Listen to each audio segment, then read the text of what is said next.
Good morning students. हमारी चल रही थी यूनिट 8 जिसमें दो चैप्टर थे। Chapter 11 atoms, chapter 12 nucleus. Chapter 11 atoms हमने कंप्लीट कर लिया, जिसमें हमने रदरफोर्ड पढ़ा, रदरफोर्ड का अल्फा स्कैटरिंग एक्सपेरिमेंट पढ़ा।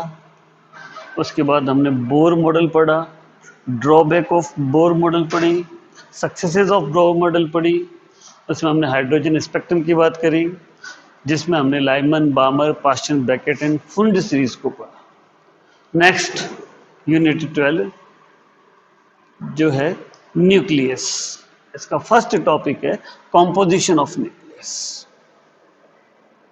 Every atomic nucleus except that of hydrogen, hydrogen को छोड़कर, has two type of particles, protons which are positive particles and neutron which are neutral particle. Nucleus of hydrogen contain only one proton. There is no exist of neutron. Proton is a fundamental particle with positive charge. Charge is equal to n charge on electron 1.6 into 10 to the power minus 19 coulomb, and mass of proton 1.67 into 10 to the power minus 27 kilogram. The mass of proton, mass of electron compare किया जाए तो it is 1836 times heavier than a electron. इसका मतलब जो proton है वो electron से भारी है। कितना भारी है? लगभग 1840 गुना भारी। नेक्स्ट फंडामेंटल पार्टिकल न्यूट्रॉन की बात की जाए, neutron is also a fundamental particle with no charge, it means ये न्यूट्रल है, and mass just equal to mass of proton. Mass of neutron is 1.675 into 10 to the power minus 27 kilogram, and it is 1840 times heavier than an electron. It means the mass of proton is just equal mass of neutrons. Second part आ जाता है हमें atomic number, represent किया जाता है Z से। क्या होता है भाई? एटॉमिक नंबर की डेफिनेशन कहती है the number of protons in A nucleus of an atom is called atomic number. कि किसी भी एटम के न्यूक्लियस में जितने नंबर ऑफ प्रोटॉन्स है वही उसके एटॉमिक नंबर को शो करता है। क्यों? कि न्यूक्लियस से प्रोटॉन को न तो ऐड किया जा सकता है, न ही निकाला जा सकता है। नेक्स्ट आ जाता है एटॉमिक मास नंबर, रिप्रेजेंट किया जाता है ऐसे, जिसे हम जनरली एटॉमिक मास भी बोलते हैं। The sum of number of proton and neutron of number of neutron in a nucleus of an atom is called atomic mass number. It means the atomic mass number is a sum of z. Z means number of proton plus n means number of neutrons. इन दोनों की common संख्या को हम a को nucleons भी कहते हैं। Next आ जाता है AMU। किसी भी न्यूक्लियस का जो मास है वो एटॉमिक मास यूनिट में मेजर किया जाता है। What is atomic mass unit? Atomic mass unit is 1/12 part या 1/12 of mass of A atom of carbon. कि किसी कार्बन एटम के मास का 1/12 पार्ट ही, ये 1/12 पार्ट ही क्या कहला रहा है? एटॉमिक मास यूनिट कहला रहा है। तो 1 AMU this is 1/12 of into एक कार्बन एटम का मास 12/6.023 इंटू 10 टू द पावर 23, जिसे एवोगैड्रो नंबर कहते हैं। ये वैल्यूज आएगी ग्राम में, किलोग्राम में चेंज करें तो 1.66 into 10 to the power minus 27 kilogram. It means mass of neutron, इधर देखिए हमने ऊपर 1.67 10 to the power minus 27 kilogram.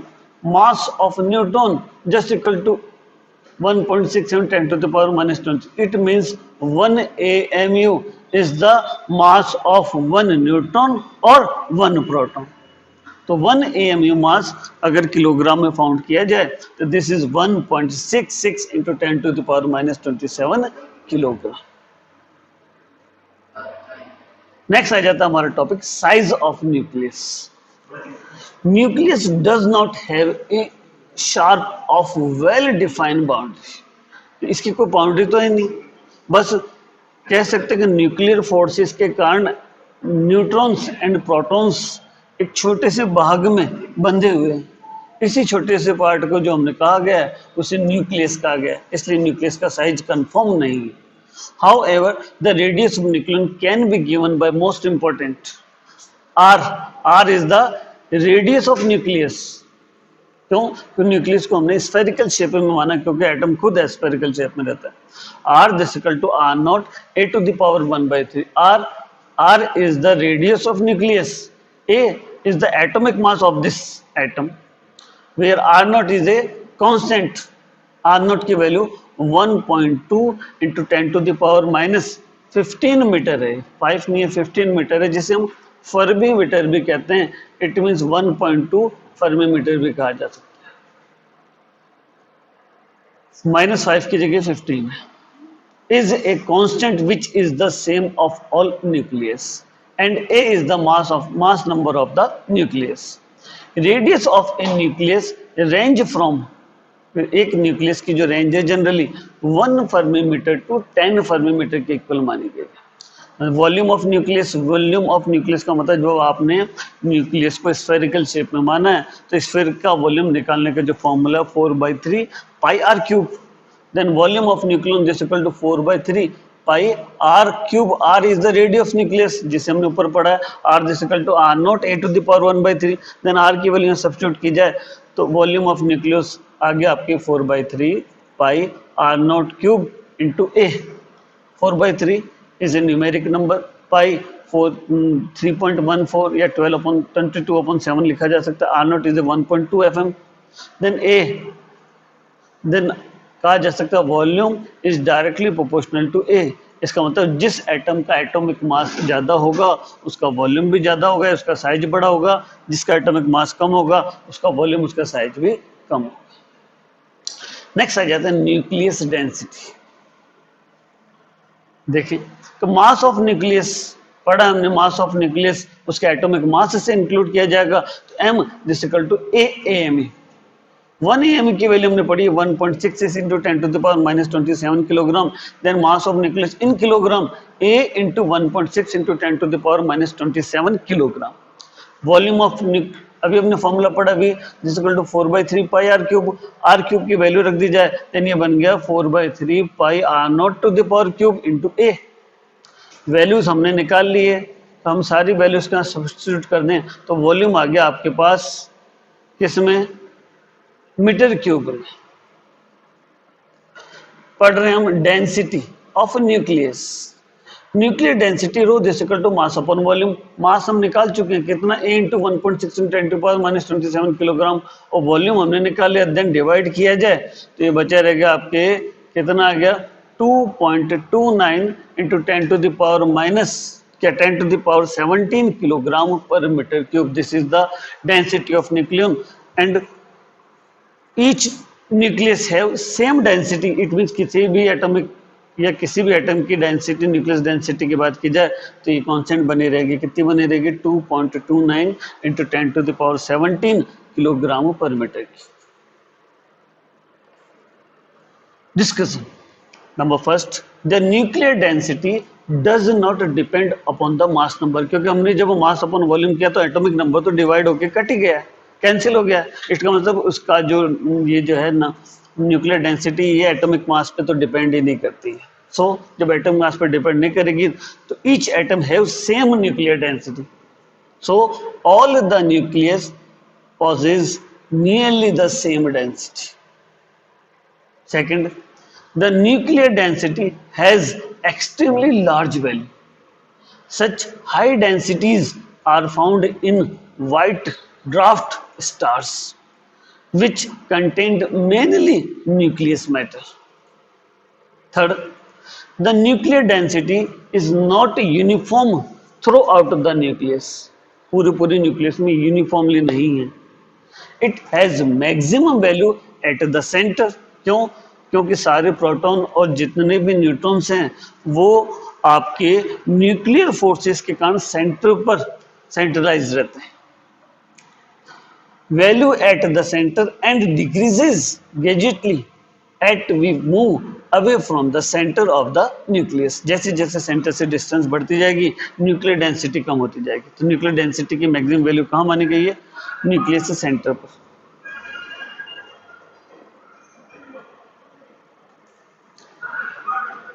The nuclear radius is the distance from the center of the nucleus at which the density of nuclear matter decreases to one half of its maximum value of center.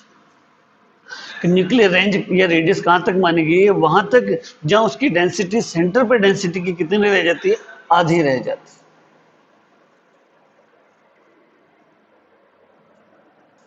Next आ जाता है मास energy relation. पढ़ा होगा E=mc², Einstein ने दिया था, उसी के अकॉर्डिंग चलें। क्या कहता है? According to Newton second law, पढ़ा था हमने, कौन सा? F=ma। According to Newton second law of motion, force acting on a body is defined as the rate of change in momentum.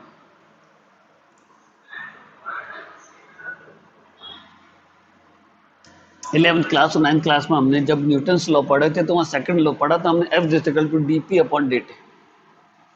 F is the force, P is the momentum। F=dp/dt। P momentum is the multiple of mass and volume। dmv/dt क्या कह रहा है कि differentiate किया जाए किसका? m into V का। तो u इंटू वी का मेथड लगा दें। फर्स्ट फंक्शन ऐसा कैसा है? It means m differentiate of second function dv/dt plus आपके पास second function as it is differentiate of first function m dv/dt plus v dm/dt। If this force F displaces the body by a distance dx, its energy decreases by dk। Formula पढ़ा हमने energy, kinetic energy. ये energy की बात करें, work function से, work से बनेगी work जिसकी force into displacement.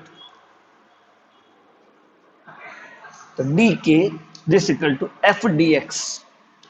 dx f की वैल्यू हमारे पास ये रही, इस f की वैल्यू को सब्स्टिट्यूट करें तो दोनों तरफ dx मल्टीपल हो जाएगा। m dv/dt into dx plus v dm/dt into dx। अब इस इक्वेशन को गौर से देखें, इसमें m dv को साथ रख लें, dx/dt को साथ रख लें। इधर भी dm को हटा दें, dx/dt को साथ रख लें, तो देखिए क्या बनेगा? m dx/dt dv plus v dx/dt dm। हम dx/dt x is a displacement और डिस्प्लेसमेंट का टाइम रेस्पेक्ट डिफरेंशिएट कहलाता है वेलोसिटी। तो dx/dt को रिप्लेस किया जा सकता है वेलोसिटी v से। फॉर्मूला बन गया dk this equal to m v dv plus v² dm। This is the equation number 1। According to Einstein relation of relativistic mass पढ़ा था हमने, m this equal to m0 1 या रूट में लिख सकते हैं root of 1 minus v²/c²।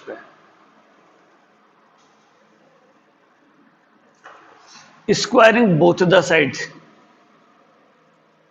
And manipulating, दोनों तरफ स्क्वायर करके क्रॉस मल्टीप्लिकेशन करेंगे, इक्वेशन बन जाएगी m² c² minus m² v² this equal to m0 c²। Differentiating with m0 and c is a constant. m0 क्या कर रहे हैं भाई? m के रेस्पेक्ट में क्या कर रहे हैं? मास के रेस्पेक्ट में दोनों तरफ डिफरेंशिएट कर रहे हैं, जहाँ m0 और c को कांस्टेंट मान के चल रहे हैं। तो करें डिफरेंशिएट। यहाँ जब बात करेंगे तो c इज ए कांस्टेंट, तो c² का डिफरेंशिएट से बाहर आ गया और m² का जो पार्शियल डिफरेंशियल हो गया 2m और m का पार्शियल डिफरेंशियल dm, टोटल बन गया ये 2mc² dm। ये आ गया आपके। फिर इधर करें minus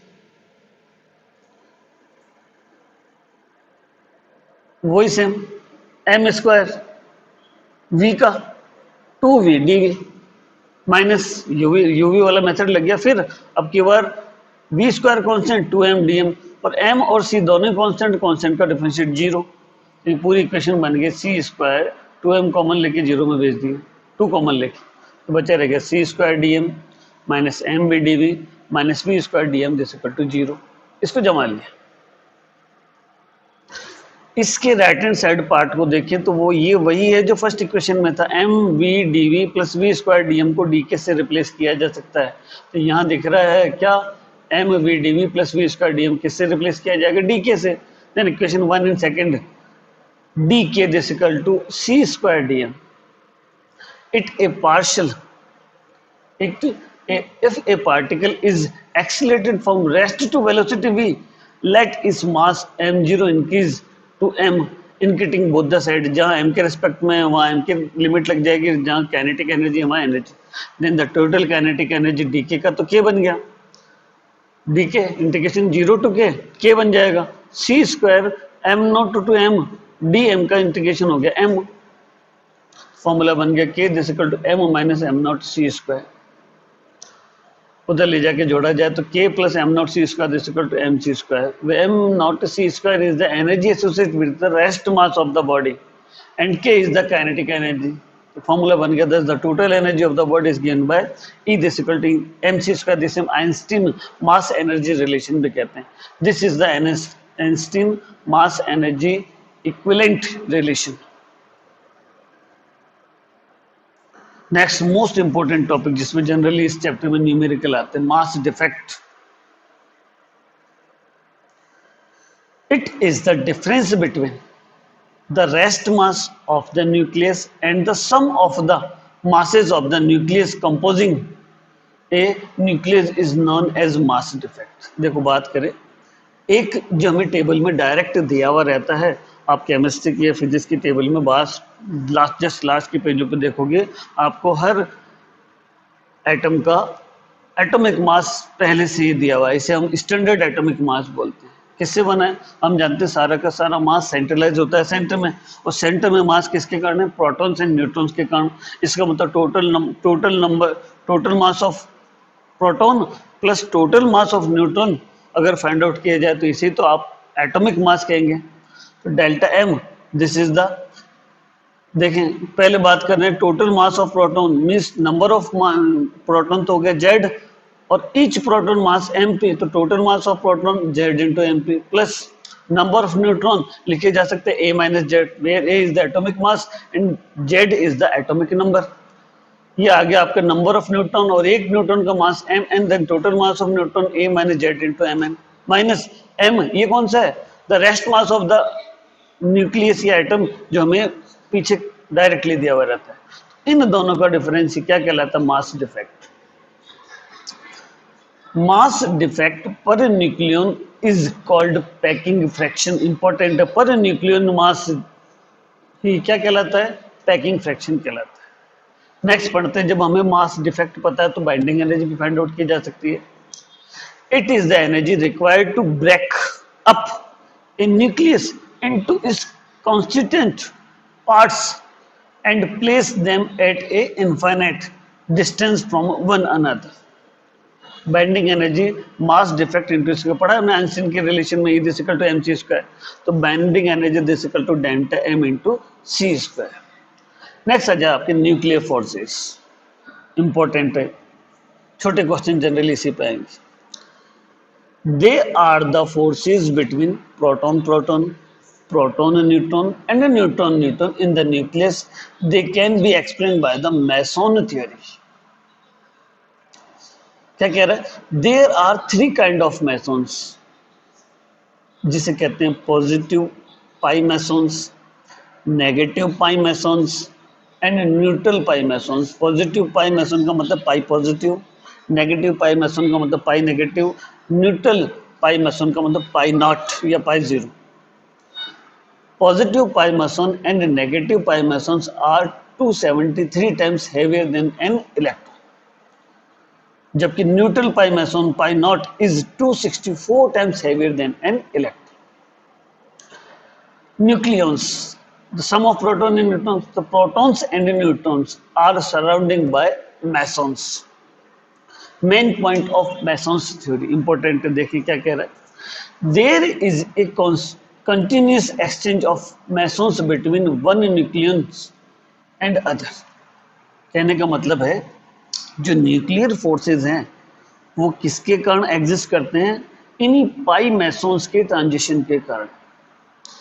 proton proton, proton neutron, neutron neutron, इन सब में हम जानते हैं कौन सा न्यूक्लियर फोर्स वर्क कर रहा है। तो न्यूक्लियर फोर्स किसके कारण कर रहा है, पाई मैसोन्स या मैसोन्स के ट्रांजिशन के कारण। यही लिखा हमने, there is a continuous exchange, किस चीज का एक्सचेंज होता है, मैसोन्स का, of a mesons between one nucleon and others. This gives rise an exchange force between them the keep them bound, उन्हें बांधे रखने के लिए इन्हीं का एक्सचेंज के कारण। Within the nucleus, a neutron is never permanently a neutron, and a proton is never permanently a proton. They keep on changing into each other.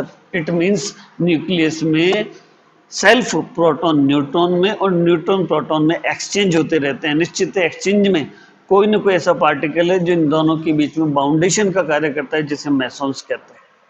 देखें, इंपॉर्टेंट है। द न्यूटन न्यूटन, पहले बात करें neutron neutron force. The neutron neutron force arise due to exchange of neutral pi mesons. Neutron neutron के बीच में जो neutral particle है उनके बीच में जो अट्रैक्शन फोर्स है वो किसके एक्सचेंज से हो रहा है, neutral pi mesons between the nucleons. कैसे कि एक न्यूट्रॉन एक न्यूट्रल पाई मैसोन को इमिट करके दूसरे न्यूट्रॉन में चेंज हो जाएगा, या एक न्यूट्रॉन उसी न्यूट्रल पाई मैसोन को एक्सेप्ट करके न्यूट्रॉन में चेंज हो जाएगा। ये तो कहलाता है इमिशन। एक न्यूट्रॉन ने क्या किया, एक न्यूट्रल पाई मैसोन का इमिशन कर दिया, न्यूट्रॉन में एक्सचेंज हो गया। यहाँ एक न्यूट्रॉन ने न्यूट्रल पाई मैसोन का एब्जॉर्ब कर लिया, फिर न्यूट्रॉन में चेंज हो गया। इसके अंदर न्यूट्रॉन न्यूट्रॉन आपस में एक्सचेंज हो रहे हैं। किस पार्टिकल के एक्सचेंज के कारण, न्यूट्रल पाई मैसोन्स के एक्सचेंज के कारण। देन बात करें proton proton. The proton proton forces, ध्यान रखना न्यूट्रॉन न्यूट्रॉन फोर्सेस में किस पार्टिकल का एक्सचेंज हो रहा है, न्यूट्रल पाई मैसोन्स का। अब बात करें प्रोटॉन प्रोटॉन फोर्स के, proton proton same positive charge है फिर भी एक दूसरे को अट्रैक्ट किए हुए बंधे हुए हैं। किसके कारण, ये कह रहा है the proton proton force arise due to the exchange of neutral pi mesons between. Same वही है, प्रोटॉन प्रोटॉन में चेंज हुआ, क्यों, या तो एब्जॉर्ब के कारण या इमिशंस के कारण। तो यहाँ पे भी प्रोटॉन प्रोटॉन में चेंज हो रहा है न्यूट्रल पाई मैसोन को इमिट करके, यहाँ प्रोटॉन प्रोटॉन में चेंज हो रहा है कैसे कि ये न्यूट्रल पाई मैसोन्स को एब्जॉर्ब करके। इसका मतलब न्यूट्रॉन न्यूट्रॉन की बात की जाए या प्रोटॉन प्रोटॉन की बात की जाए, इन दोनों के बीच में जो न्यूक्लियर फोर्सेज है या अट्रैक्शन फोर्सेज है वो कौन से मैसोन्स पार्टिकल के कारण है, न्यूट्रल पाई मैसोन्स के एक्सचेंज के कारण। अब बात इंपॉर्टेंट आती है कि न्यूट्रॉन प्रोटॉन में भी एक्सचेंज होता है, प्रोटॉन न्यूट्रॉन में भी। न्यूट्रॉन प्रोटॉन में एक्सचेंज होगा तो कौन सा पार्टिकल इमिट ये एब्जॉर्ब करेगा, या प्रोटॉन न्यूट्रॉन में चेंज होगा तो कौन सा पार्टिकल। इंपॉर्टेंट ध्यान देना, इससे पहले जो दो टॉपिक पढ़े उसमें हमने क्या पढ़ा, न्यूट्रॉन न्यूट्रॉन में एक्सचेंज हो रहा है, प्रोटॉन प्रोटॉन में एक्सचेंज हो रहा है। किस पार्टिकल के एक्सचेंज के कारण, न्यूट्रल पाई मैसोन्स के एक्सचेंज के कारण। बट जब न्यूट्रॉन प्रोटॉन में चेंज होगा तो यहाँ जो एक्सचेंज होगा किसका होगा, नेगेटिव पाई मैसोन्स का। इमिशन भी हो सकता है, एब्जॉर्प्शन भी हो सकता है। कैसे कि न्यूट्रॉन एक नेगेटिव पाई मैसोन इमिट करके प्रोटॉन में चेंज हो जाएगा, या न्यूट्रॉन एक पॉजिटिव पाई मैसोन को एब्जॉर्ब करके प्रोटॉन में चेंज हो जाएगा। क्या दिया जाएगा कि न्यूट्रॉन जानते हैं positive, proton is a positive particle, तो निश्चित है न्यूट्रल बना रहने के लिए इसको नेगेटिव पाई मैसोन को एब्जॉर्ब करना पड़ेगा। अब बात कर रहे हैं पॉजिटिव पाई, न्यूट्रॉन पहले ही न्यूट्रल है, अब एब्जॉर्ब करें तो किसको करें, पॉजिटिव को एब्जॉर्ब करें तभी तो पॉजिटिव बना रहेगा। इसके अंदर न्यूट्रॉन प्रोटॉन में चेंज होगा तो कौन सा पार्टिकल इमिट करके प्रोटॉन में चेंज होगा, negative pi mesons. But neutron proton में चेंज होगा तो कौन सा पार्टिकल एब्जॉर्ब करके चेंज होगा, पॉजिटिव पाई मैसोन्स। इसी का उल्टा, अब मैं बोलूँ प्रोटॉन न्यूट्रॉन में चेंज हो तो निश्चित है पॉजिटिव पाई मैटोन का पाई मैसोन का इमिशन करके होगा, या प्रोटॉन न्यूट्रॉन में चेंज हो सकता है कब, एक नेगेटिव पाई मैसोन को एब्जॉर्ब करके। समझ में आ गया, वापस देखें शॉर्टली, न्यूट्रॉन न्यूट्रॉन में एक्सचेंज हो, चाहे प्रोटॉन प्रोटॉन में एक्सचेंज हो, यहाँ एक्सचेंज में बात की जाएगी तो इमिशन चाहे एब्जॉर्बेशन बात की जाएगी तो न्यूट्रल पाई मैसोन्स का ही इमिशन होगा या न्यूट्रल पाई मैसोन का ही एब्जॉर्प्शन होगा।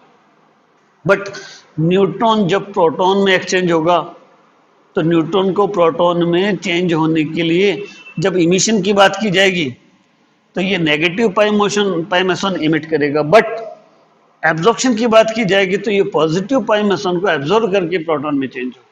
इसी का उल्टा प्रोटॉन न्यूट्रॉन में चेंज होगा तो या तो पॉजिटिव पाई मैसोन को इमिट करे या नेगेटिव पाई मैसोन को एब्जॉर्ब करे।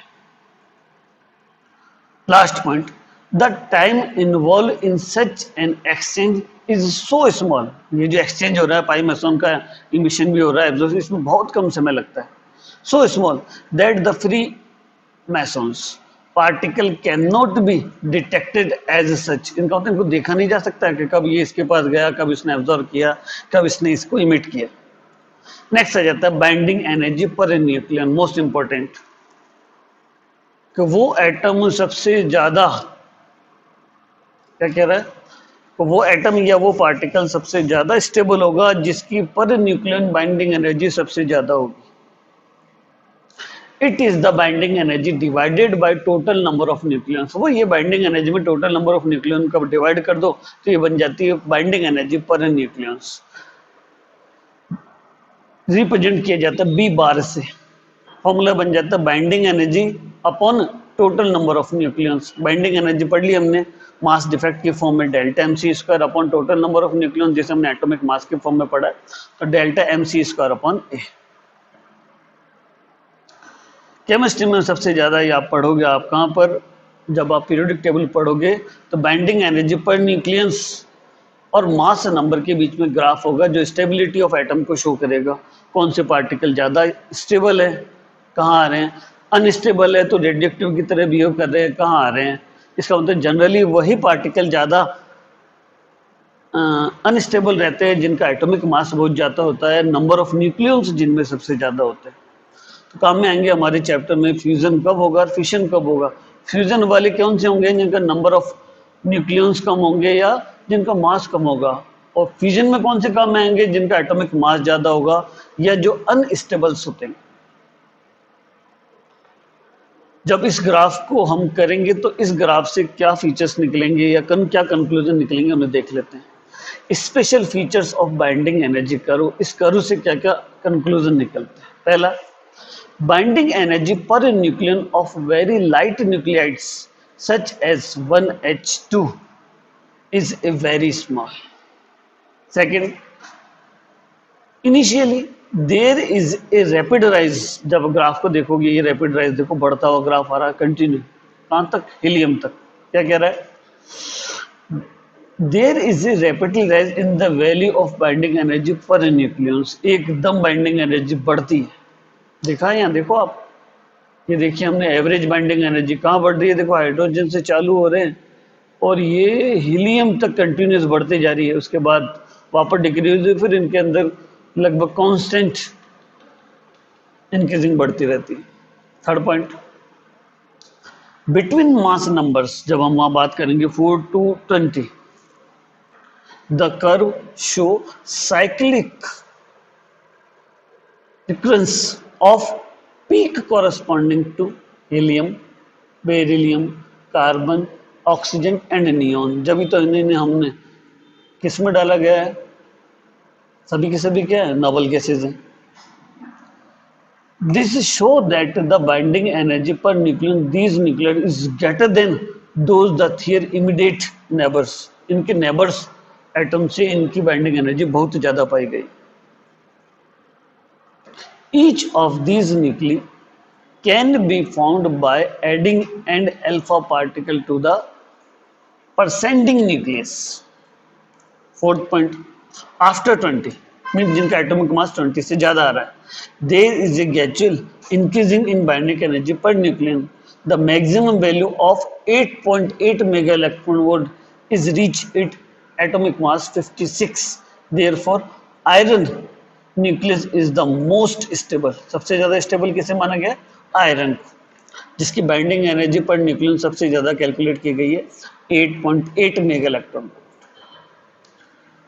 Binding energy per nucleons of nucleosides having masses numbers ranging from 40 to 120 are also the maximum values. So these elements are highly stable and non-radioactive. जो unstable होंगे वो radioactive की तरह behave करेंगे, इसका मतलब जिनकी बाइंडिंग एनर्जी की मैक्सिमम वैल्यू आ रही है वो हाईली अनस्टेबल बियॉन्ड 820. जब हम 120 की बात करते हैं the value decreases and falls कहाँ तक गिरती है 8.8 से 7.6 mega electron for uranium. Uranium is a most unstable particle जो एक रेडियोएक्टिव की तरह बिहेव करता है. इसका मतलब ये alpha beta gamma particle emit करके अदर पार्टिकल या अदर एटम्स में चेंज होता मिलेगा. Beyond 128 the value shows rapid decrease the makes elements beyond uranium transuranium element quite unstable and radioactive. The dropping of curve at high mass number indicate that the nucleons are more tightly bound and they can undergo fission to become stable. The dropping of the curve at low mass number indicate that the nucleons can undergo fusion to become stable.